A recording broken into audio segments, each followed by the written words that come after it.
to be good to stop Berezan. Here's Lemieux. The center penalty coming up. Look at Lemieux. Oh, my heavens. What a goal. Congratulations, Pittsburgh. From all of us on Hockey Night in Canada and from coast to coast, Pittsburgh, 1991 Stanley Cup champs. Welcome to BPTV. I'm your host, Andy Amrine, and this is another one in our Around Town series. Very excited today. I get to talk to Ann, the curator of the sports exhibits here at the Heinz History Center. And if you're from Pittsburgh, I was born and raised in Pittsburgh, you got to love the Pittsburgh sports. And today we're going to concentrate on the hockey part of it. So what's more exciting in sports in Pittsburgh than Pittsburgh hockey? It's a great day for hockey in Pittsburgh, and it's a great day for hockey on BPTV. So stay tuned, and I hope you enjoy this exhibit as much as I am excited to hear all these stories from Ann.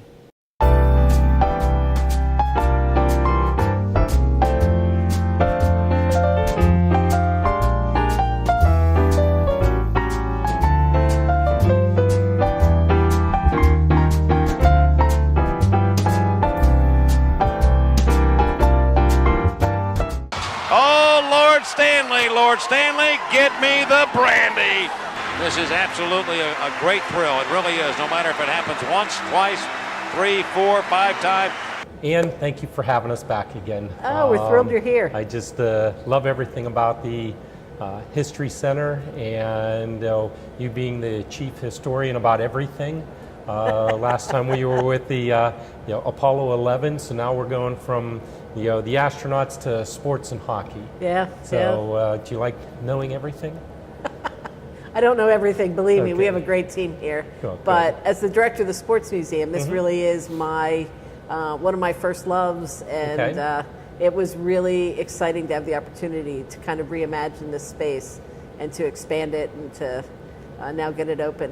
Well, why don't you give us a brief history about the entire sports center itself? It's not just hockey, there's more to it. Right. But the hockey's just the latest part that has evolved, isn't it? Right. So in 2004, we opened the Western Pennsylvania Sports Museum, and it really is a museum within the History Center. So a museum within a museum. It's 20,000 square feet, it takes up 2 floors, and we get an audience who comes just to see this and discovers the History Center as well. And it's an opportunity for us to say, if you want to learn about Western Pennsylvania history, you can learn that story through sports. Wow. So a lot of the stories we tell are similar to sports stories, stories of identity, of pride, of community, of civil rights. Those are stories you can find in the Sports Museum as well, and you can have a lot of fun doing it. Yeah. Was there one sports that's your favorite? I always love whatever I'm working on, honestly, Okay. because for me, it's a learning experience. Okay. You know, I think a lot of people, especially kids, and this is really a museum for families, when they think about hockey, of course, they think about Sidney Crosby Right. and the Penguins. But we want to say to them, hey, there was hockey here in the 1890s. You know, there are generational stories. Their grandparents might remember Hornets games at Duquesne Gardens. So for that's a brand new story for kids. So we want to offer people the opportunity to learn kind of the story behind the story. Okay. Well, walk us through the story of the hockey itself, since it's what we're here for today. You said 1890 is where the history of hockey in Pittsburgh starts? So the first arena built specifically for hockey is Duquesne Gardens. It was an old trolley barn, sits kind of where, if you're an old-time Pittsburgher, you knew where Durante's restaurant was in Oakland. Yep. That's where it was, on that corner of Craig and Fifth Avenue, across the street from St. Paul's Cathedral there. And it was an old trolley barn, and they rehabbed it and turned it into not just the biggest indoor ice in the world when it was opened, but bicycle racing happened there, boxing, basketball. Pitt and Duquesne both used it as their basketball home court. Ballroom dancing, there was a dance floor on the second floor.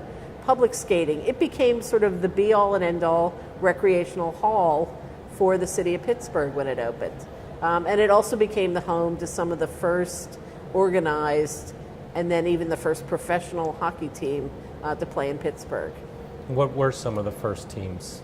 The earliest teams are teams like you've probably never heard of, the Shamrocks, No. the Yellow Jackets, and the Pittsburgh Pirates. Did you know the Pirates played hockey? I had heard that little tidbit. Yeah, so in 1925, the Pittsburgh Pirates are formed here, and they are an NHL team. They are a professional team, and they play in Pittsburgh until 1930, and they actually are the first to wear, in the city of Pittsburgh, black and gold uniforms. Wow. So that black and gold that's in our city flag and in our city seal, It's everywhere. it's everywhere, and that all our sports teams wear now, it all starts with those Pittsburgh Pirates in 1925. So, and then where did it evolve from there? What was next? The Hornets come in 1936, and Okay. they're an American Hockey League minor league affiliate, but they have great success here. They play first at Duquesne Gardens. Duquesne Gardens is torn down in 1956. We don't get the Civic Arena until the 60s. So they leave town for that period. They come back, they play for a brief period of time here, and then in 1967, Pittsburgh's given a franchise, and that becomes the Pittsburgh Penguins. And of course, now we have 50 plus years of history with the Pittsburgh Penguins. So it was fun and exciting for you to put this exhibit together? It was great. One of the things we heard from our visitors is, where's the hockey stuff? Okay. Because when we opened this museum, it was 2004. The Penguins were struggling. We had a very small collection, and we had a very small space dedicated to hockey. Well, in the last 15 years, they've won 3 more Stanley Yeah. Cups. They played in 2 Winter Classics. They brought some of the biggest and greatest talent in the NHL here to Pittsburgh for us to watch. And we realized that we had a big story to tell since we opened, and we had built such a fantastic new collection of Penguins material, but also of women's hockey material, of Paralympic hockey material. So we had a collection that needed more space. We had a story that had grown. So we actually more than doubled the space and added some of the new materials and brought the story right up to the present day. Now, have you had a lot of help from the Penguins and other people, individuals in the city to put this all together? The Penguins have been, since before we opened the Sports Museum, they've been a great partner. And anybody who follows that team knows what a great community asset and partner they are in so many ways. But they, Dana Hines, their equipment manager, Tom McMillan, who's been on our Champions Committee for almost 20 years, they were great friends to us and made sure that when something important happened in Penguins hockey, some remnant or story or piece of that came here. Nice. So right behind us, you know, our sticks, a stick for every player on the 2009 Stanley Cup team, signed hockey pucks from the 2016 team. So as they're creating new history, they're making sure a piece of that can live on in the Sports Museum. Do you have a favorite piece that's here? Or what's one of the best stories out of all the pieces here? There's things I really get attached to, sometimes because they're unusual, sometimes because they tell a story for a different audience or in a different way. I love the Pierre LaRouche jersey because I think he's one of the great forgotten talents of early Penguins history. You know, he set a record in minor league hockey that wasn't eclipsed until Mario Lemieux came along. Wow. That's how great an offensive threat he was. But people don't think of him naturally when they think of the Penguins because Mario sort of rewrites the whole history of the Penguins. But I love, you know, when the Civic Arena closed, we got the sign from the arena that's here. We got the turnstile that the players walk through at the players' entrance. Oh. And we got the Elvis sign that the Elvis Presley fan club made sure. So we all think of, when we think of the Civic Arena and Elvis, we think of Mike Lang. Right. Elvis has just left the building. But he actually performed there twice. And the Elvis Club made sure that was recognized when he died with a sign that was there. So, you know, kind of a fun, unusual little piece here. And I love probably my 2 favorite things, Bob Johnson's practice jacket from the 1991 season. Okay. The great coach for the Penguins who said it's a great day for hockey and really infused Penguins hockey with that positive kind of sense that lives on today, and who was their coach when they won their first Stanley Cup. So it's an honor to have that piece. His wife donated that to us. Nice. And to be able to share it. And then I love... Now, did you reach out to her, or is that something that the Penguins... Yeah, Bob God Grove, for you. the great sports and hockey historian, used to do their radio, pregame radio. Bob has been a member of our Champions Committee, and he introduced us to Mrs. Johnson and helped facilitate that donation. So Very nice. it's been a real honored to be able to have that legacy live on here. Okay. And we have Herb Drury, who came from Canada to Pittsburgh, played on those early Pirates teams. You know, there was a lot of Canadians that came to Pittsburgh because they had the ice, they had professional hockey, and in the off season, the guys could get a great paying job. So it was a place where you could come and make money and kind of build a life in sports. He became a naturalized citizen. He played on the first Olympic hockey team for the U.S. in 1920, and then in 1924, and his family actually donated the silver medal that he won in the 24 Olympics. Okay. So that's a neat piece that people can see. Okay. Do you have other Olympic paraphernalia here from the hockey? We do. We have a couple other stories. We're really honored to share Brianne McLaughlin's from Robert Morris. Robert Morris, yeah. Yeah, the great goalie from Robert Morris, who still holds a NCAA record for career saves. We have her jersey from the Olympics and her stick. So to be able to tell, you know, it's important to us that people realize, yes, Penguins, but there's great women's hockey things here. Brianne's material, the Pittsburgh Pennies, which is another great story. And then just recently, Dan McCoy, who is a gold medalist from the Sochi Paralympics, donated some of his Olympic material. So to be able to talk about his achievements and the incredible perseverance, you know, he was born with spina bifida. The doctors had told his parents he might never be able to achieve anything in his life. And to see the support and the belief that they put in not only to Dan, but into helping to start the Mighty Penguins that offers opportunities to so many kids to compete in Olympics. So to be able to recognize Dan's achievements here, but also talk about it was just the 20th anniversary of the Mighty Penguins. Yeah. This team that has brought sled hockey really, they've become mentors for parents and for communities around the country in how to build that kind of organization. So to be able to tell that story here is really, really great. Do you cover anything from the Ice Capades or other ice venues and so forth? You know your hockey stories. We do. People might not realize that at Duquesne Gardens, John Harris started the Ice Capades in 1940. And that organization, which of course, you know, still continues to travel the United States, had its roots here in Pittsburgh. So we do have Ice Capade material here, some ice skates, some photographs from some of the participants, some programs. So we're really, it's a fun side of that Duquesne Garden story to talk about and to share. So this exhibit really is taking it from the 1890s to 2019. You're covering all aspects of if it was happening on the ice, we're interested in it. Happening on the ice, right, yeah. we have it here. Yeah. And how about you have the full figure of Mario here. It's life-size, and he's holding the Stanley Cup over his head. Is there any interesting tidbit or story behind that? Those are one of the things that you find throughout our museum, these life figures of important individuals who have kind of changed or impacted life. And of course, there's few players in hockey, much less Penguins history, who've had the kind of impact that Mario Lemieux has had in so many ways on this city. And we wanted to recognize that by creating this life-size figure of him. Now, it for us became a special challenge, one, because he's so tall. He's the biggest, he's the tallest figure we've ever done. Trying to capture his face when you're young like that, and his face changed even throughout that season. And then the fact that he's actually holding an exact replica of the Stanley Cup. So we worked really closely with the Hall of Fame to get every detail of the cup exactly right, every inch of it. You know, the engraving's exactly right, the kind of size, shape. So it probably is the most exact replica you might find anywhere of the cup. So we were lucky to work with them. They opened up their doors and gave us access to work closely with them on creating that. And then Mario's got to stand on skates. So most of our figures, you know, you've got to keep them upright. Not only is he holding this 30-pound cup over his head, but he's on ice skates.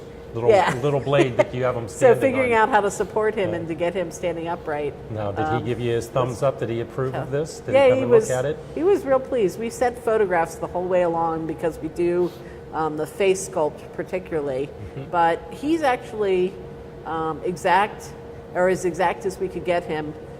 all the way through his pads and everything that's underneath his uniform as well. Okay. So there's certain things that we worked on to try and get just right. And he's wearing one of his original uniforms? We wouldn't put him in it, so it's a exact replica of his Okay. jersey and his uniform, but we wouldn't put him in a real one because we have to treat it in ways that Yeah. wouldn't preserve it for the long term. Okay. Drill through it sometimes, tie it down so it Yeah, doesn't. you wouldn't want to cut holes in the No, we original wouldn't. one?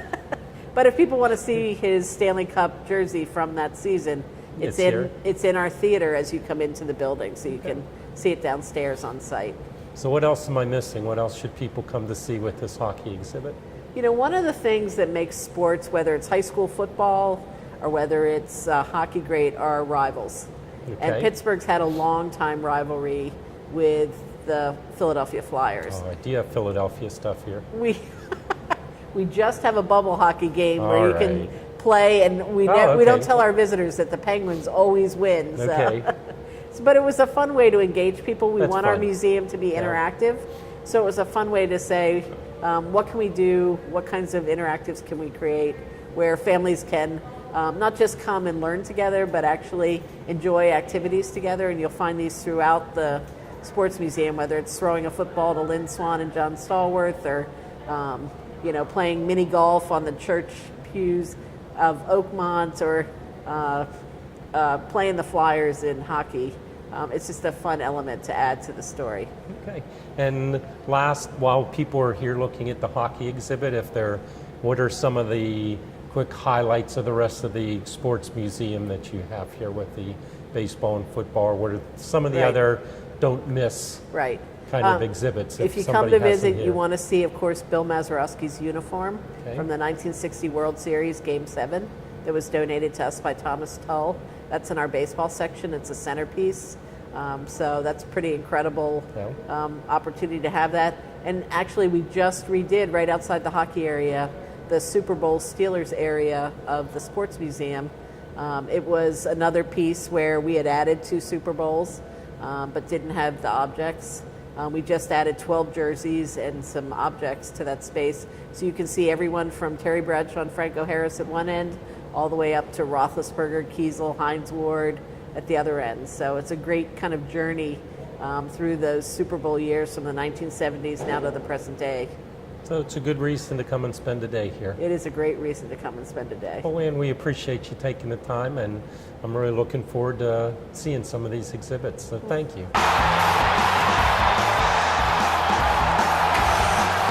Reaction from Mario Lemieux and his wife Natalie.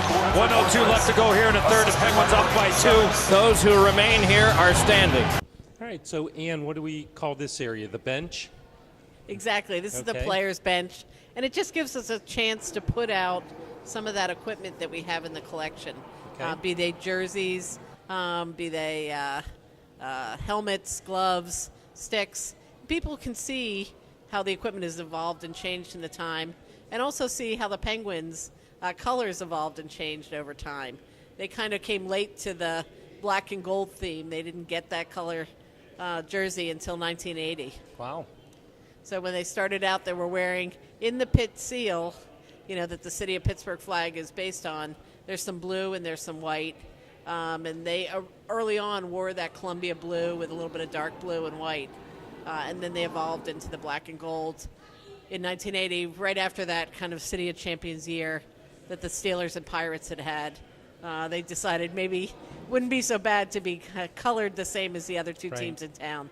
So the jerseys and the sticks and the helmets, gloves, these are all actual equipment that players have worn. Except for the 2 mannequin figures where we kind of reproduce their first uniform and then their most recent uniform. Those 2 are reproduction, but everything else is original game-worn material. Very nice. And in the exhibit, you created quite a timeline from 1967 to beyond.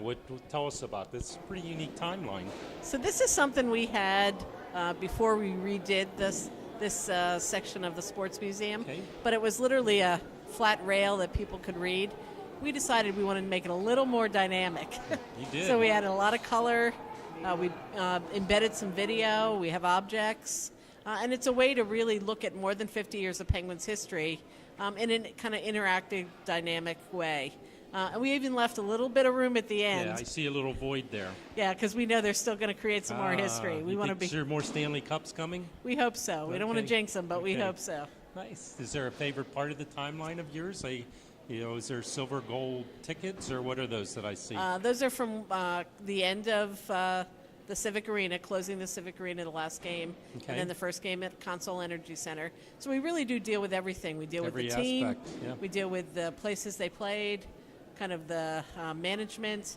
My favorite is come and find Malkin's little beanie cap from the Winter Classic. Aw. Built into the timeline. That's one of my favorite things. Okay, well, gives us a chore to do. There you go. Thanks. Okay, Ann, you have a little cup here. Is that a teacup? Tell us about our little cup you have. You can drink tea out of it, I understand, but first you have to be on the team that wins it. Okay. This is when we were doing our Mario figure, they actually had a little snafu producing the cup, and we ended up getting 2 of them. So we thought, why not put out the cup for a nice photo op for people? There you So go. this is what it looked like when Mario hoisted it over his head, which of course is before the Penguins' names went on it. So we're talking about maybe getting a cup that represents all their 5 victories. But this is our homage to the Penguins Stanley Cup championships. So the sticks are from the 2009 team, all game used sticks. The pucks are all signed by the 2016 team. And my favorite are these little eggs that are back here that people want to take a closer look at. Right. Well, tell me a story about the eggs. I can't fathom a history with eggs and the Penguins. So you might know the Ukrainian tradition of doing pisanki, or that Eastern European tradition of Yes, doing that these I do. decorated eggs and giving them as gifts around Easter time or Right. springtime. So a Penguins fan, Linda Ellis, her 2 sons loved the team in the 90s. And after they won that second championship and their kind of first back-to-back 91-92 championships, she did these eggs to recognize all the players on the team. And then she sent them with this wonderful letter that talks about what the different colors mean and stand for. And the fact that the giving of the eggs is kind of a sense of wishing someone good luck and hoping that they would be blessed with more victories in the future. Wow. Well, the eggs got put away and stored in the Penguins archives, and when they were getting ready for their 50th anniversary, they found them and said to us, hey, would you guys like them? We loved them because they're such a quirky, unusual kind of fan recognition of the team. And I actually tracked down, the Ellis family moved out to the Midwest, and Linda unfortunately passed away in 2013. But I tracked down her son, and they're thrilled that these eggs have resurfaced and that now they're in the museum, and they're planning a little pilgrimage to come see them this spring. You never know what you're going to find here, do you? You never know what you're going to find, and look closely at them. Mario's is actually bigger than everybody else. So when it comes to the team, he's not just the big cheese, he's the big egg. The big egg, too. The big egg, too. So. Hey, and in the exhibit here, there's more than just the Penguin hockey. There's ice capades, there's other items here that are worth the visit to the History Center. What are some of the other things we have here behind us? This platform really talks about the arenas where hockey has been played. So we take it all the way from Duquesne Garden in the 1890s up to the present day to PPG Arena in the present day. And so people will see everything from ice capades, ice skates, to Edith Baum, who was a champion speed skater, her materials, to Willie Marshall's jersey. We talked about the Pirates team wearing black and gold. For 2 years, the Pittsburgh Hornets actually wore black and gold. So you get to see the Hornet logo on his jersey from 1951-52, but also that early black and gold sweater. And you can see when they wore the wool, I can't imagine what those felt like when they got wet. To material that represents the fact that, when the Civic Arena was built, it was built to be the home for the Ice Capades, home for the CLO, a convention center, and a home for hockey. And then for all kinds of sports, everything from roller derby to bicycling to, a whole variety of things. Before Palumbo Center and the Convention Center, it was kind of the one-stop shop in town. So we represent that as well. That's why I love coming down. I learn stuff every day. There you go. All right, and we have some interesting masks behind us and other parts of this exhibit. So one of the great things about working with the Penguins is working with Dana Hines, who is their equipment manager. And he, as a goalie himself, loves kind of goalie equipment. And he built this incredible collection that represents every Penguins goalie, even if they just played one game for the Penguins, their mask from the beginning, 1967, all the way up to Tom Barrasso. Then they get much too ornate and expensive. And he's loaned us that collection, and we get to share it with people so they can really see the evolution. Pittsburgh is the town that hosted the last goalie, if you can imagine, to play without a mask, Andy Brown in 1974, all the way up to the present, kind of the evolution of the really state-of-the-art, highly decorated, personalized goalie masks of today.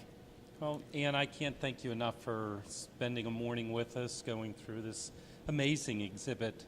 We always enjoy sharing your stories, your love of the history of Pittsburgh and so forth with all our viewers. So thank you very much for taking the time. We do appreciate it.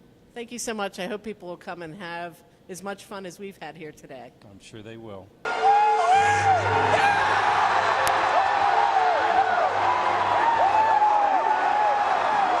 It's a part of everyone's dream. Sidney Crosby mentioned that when he was 5 or 6, he would dream about having the puck on his stick in Game 7 of the Stanley Cup Final. He was not able to really effectively finish. He's able to coast along with it right now, though. From hockey masks to hockey sticks to the skates to his magnificent Stanley Cups. We can't thank the staff of the Heinz History Center enough.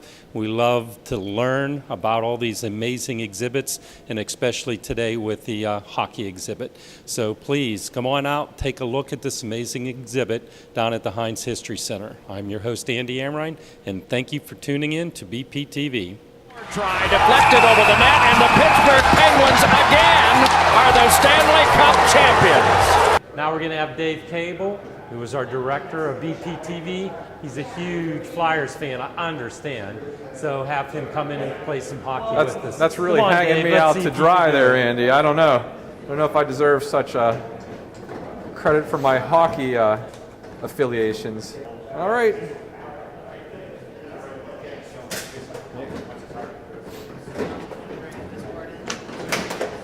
Oh, Andy, come Dave, on. That's not the way to scored. start. Face-off, Andy. Sleep at the face-off. It's going to cost you. Where's Al Levine when you need him, huh? Oh, that was a close one. Close. Pretty close.